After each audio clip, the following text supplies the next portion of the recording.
कैसे हो मेरे दोस्तों? आप सभी का मेरी यूट्यूब चैनल फ्लाइंग क्यूर में एक बार फिर से हार्दिक स्वागत है। अगर आप मेरी इस चैनल पे पहली बार आए हो तो मेरी इस चैनल को सब्सक्राइब करो और यह वीडियो को लाइक करो और जितना हो सके उतना शेयर करो, जिससे इस वीडियो की महत्वपूर्ण बातें सभी के पास शेयर हो पाए। तो आज के इस एपिसोड में हम जानने वाले हैं बैक योगा के बारे में। हम जानेंगे पीठ संबंधी योग के बारे में।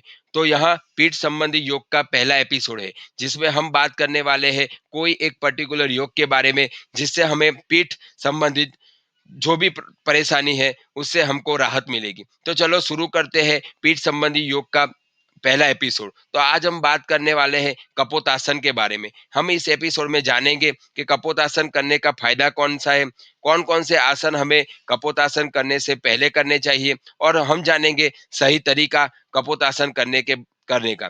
तो आप जानते हो कि संस्कृत में पिजन पोज को आमतौर से कपोतासन नाम से जाना जाता है। यह दो शब्दों से मिलकर बना है। कपो जिसका मतलब है पिजन, और आसन जिसका मतलब है पॉस्चर, पोज या तो सीट। इस आसन में आपको पैर स्ट्रेच होते हैं, और योग शुरू करने से पहले ये आसन वार्म अप आसन के तरीके से जाना जाता है। इस आसन को करने से आपका शरीर लचीला होता है और खुलता भी है। अब हम जानेंगे कपोतासन करने का फायदा कौन कौन सा है।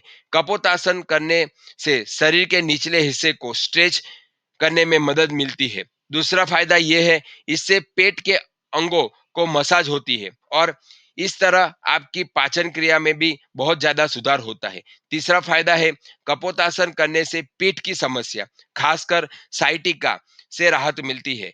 इससे कमजोर मजबूत कमर मजबूत भी हो जाती है। चौथा फायदा है, कपोतासन करने से कूल्हों का क्षेत्र लचीला होता है और मांसपेशियों में तनाव कम होता है। पांचवा फायदा है, इस आसन में पैरों को ज्यादा से ज्यादा स्ट्रेच करने से तनाव और चिंता की समस्या से भी छुटकारा मिलता है। छठा फायदा यह है, यह आपको आपके शरीर के ब्लड प्रेशर को नियंत्रित करता है, और काफी समय से चली आ रही बीमारी में भी ये बहुत ही फायदेमंद होता है। अब हम जानेंगे कपोतासन करने से पहले हमें कौन कौन से योग करने चाहिए। तो ये पहला योग है जिसको हम बोलते हैं बद्ध कोणासन, यानी कि बाउंड एंगल पोज बोलते हैं। दूसरा है सेतु बंधासन, इसको बोलते हैं ब्रिज पोज। तीसरा है गोमुखासन, जिसको हम बोलते हैं काउ फेस पोज। पांचवा है वीरासन, इसको बोलते हैं हीरो पोज। छठा है वृक्ष पांचवा है वृक्षासन, जिसको हम बोलते हैं ट्री पोज।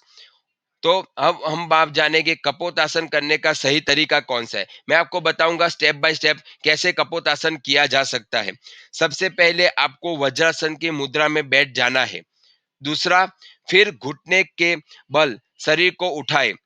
इस बात का ध्यान रखें कि आपको पैर के बल नहीं खड़ा होना है। तीसरा, इसके बाद अपने दोनों हाथों को पैरों के पंजे के पास यानी कमर के नीचे रखें। चौथा, अपनी हथेली का सहारा लेते हुए धीरे धीरे पीछे की ओर मुड़ना शुरू करें। पांचवा, जब आराम से अपनी कमर को मोड़े और सिर को भी पीछे की तरफ और लेकर जाए। छठा, अब सिर को जमीन पर टिका ले। सातवां, अपने दोनों हाथों से ध्यान पूर्वक पैरों की एड़ियों को पकड़ ले। आठवां, इस अवस्था को कुछ मिनट तक यहाँ अपनी क्षमता के अनुसार बनाए रखे। आसन को करते समय गहरी सांस लेते रहे।